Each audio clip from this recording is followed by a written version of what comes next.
दोस्तों, आप सबों का स्वागत है। बिहार बोर्ड मैट्रिक परीक्षा के लिए भौतिकी यानी फिजिक्स का बहुत महत्वपूर्ण ऑब्जेक्टिव प्रश्न। दोस्तों, आप इस वीडियो को अंत तक जरूर देखें, क्योंकि बिल्कुल ऐसे ही प्रश्न आपको हर साल मिलेंगे और ऐसा ही प्रश्न पूछा जाता है। तो चलते हैं प्रश्न की ओर। पहला प्रश्न आप देख रहे हैं, मनुष्य की आँखें वस्तु का प्रतिबिंब निम्नलिखित में किस भाग पर बनती हैं। यानी मनुष्य की आँखों में प्रतिबिंब यानी फोटो जो हम लोग जो वस्तु देखते हैं उस किस भाग पर बनती है। तो इस प्रश्न का उत्तर हो जाएगा आपका रेटिना पर बनती है। मनुष्य की आँखें वस्तु का प्रतिबिंब निम्नलिखित में किस भाग पर बनती है, रेटिना पर बनती है। ऑप्शन नंबर डी सही है। अगला प्रश्न है 2 नंबर, मानव नेत्र की पुतली के आकार को नियंत्रित करने वाला होता है। मानव नेत्र की पुतली के आकार को नियंत्रित करने वाला होता है। तो इस प्रश्न का उत्तर हो जाएगा आपका सिलियरी पेशियाँ। ऑप्शन नंबर सी सही है। 3 नंबर प्रश्न है आपका, 3 नंबर प्रश्न है, आँखों के गोले के सामने की बीच वाली पारदर्शी परत को कहते हैं। आँखों के गोले के सामने की बीच वाली पारदर्शी परत को कहते हैं। तो कॉर्निया, आँख में जो गोल सा बड़ा दिखाई देता है उसे क्या कहते हैं, कॉर्निया कहते हैं, जो पारदर्शी होता है। अगला प्रश्न है 4 नंबर, सामान्य आँख के रेटिना यानी दृष्टिपटल, रेटिना को दृष्टिपटल भी कहते हैं और रेटिना पर ही आँख में इमेज बनता है।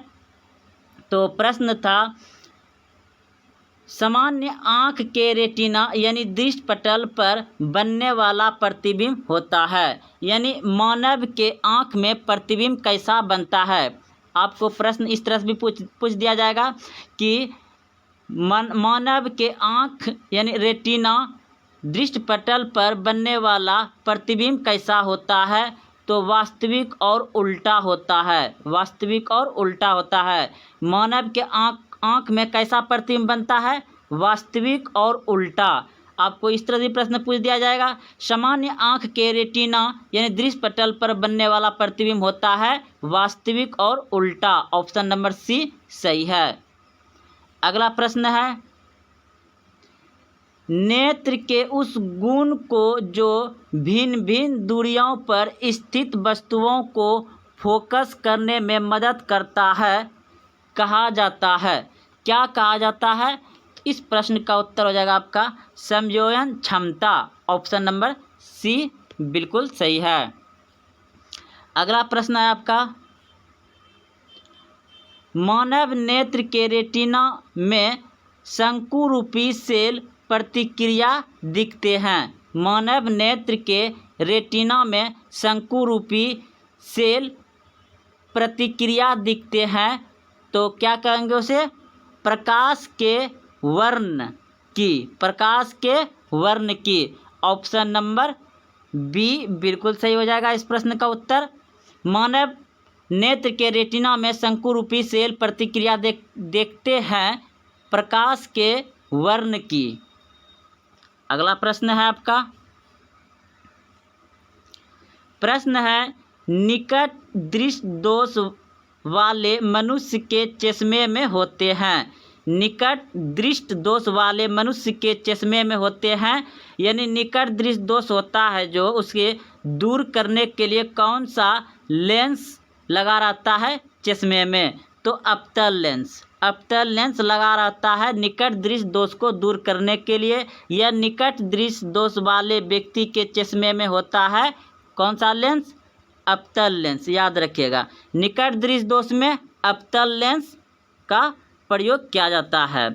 अगला प्रश्न है, दूर दृष्टि वाली आँख साफ साफ देख सकती है। दूर दृष्टि वाली आँख साफ साफ देख सकती है।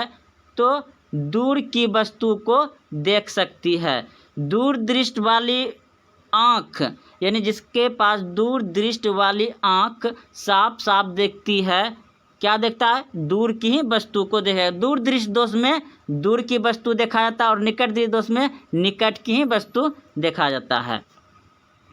अगला प्रश्न है आपका, दूर दृष्टि दोष दूर करने के लिए चश्मे में प्रयोग किया जाता है। तो दूर दृष्टि दोष दूर करने के लिए चश्मे में प्रयोग किया जाता है उत्तल लेंस। दूर दृष्टि दोष के लिए उत्तल लेंस का प्रयोग किया जाता है। अगला प्रश्न है, और निकट दृष्टि दोष के लिए अवतल लेंस, दूर दृष्टि के लिए उत्तल लेंस का प्रयोग किया जाता है। सामान्य आँख, प्रश्न है आपका, सामान्य आँख के लिए स्पष्ट दृष्टि की न्यूनतम दूरी होती है।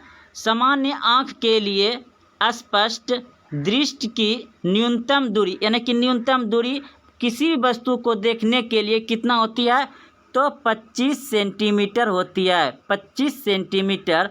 और अगर पूछ दिया जाए कि सामान्य आँख के लिए अधिकतम कितनी दूरी होती है देखने के लिए, तो अधिकतम अनंत हो जाएगा, अनंत, और नज़दीक कहेगा न्यूनतम, तो 25 सेंटीमीटर। यानी आप आँख के पास जितना करीब लाइएगा, अगर 25 सेंटीमीटर से कम हो जाएगा तो आपको साफ साफ दिखाई नहीं देगा, क्योंकि वह आँख के पास जितना नज़दीक लाइएगा। यानी जब तक न उसका डिस्टेंस 25 सेंटीमीटर होगा तब तक आपको उसे साफ साफ नहीं देख सकते हैं। और अगला प्रश्न है, जरा दृष्टि दोष को दूर करने के लिए काम में लाए जाने वाला लेंस होता है। तो जरा दृष्टि दोष को दूर करने के लिए द्विफोकल लेंस का प्रयोग किया जाता है, द्विफोक्सी लेंस का प्रयोग किया जाता है। जरा दृष्टि दोष के लिए द्विफोक्सी, निकट दृष्टि दोष के लिए अवतल, दूर दृष्टि दोष के लिए उत्तल लेंस का प्रयोग किया जाता है।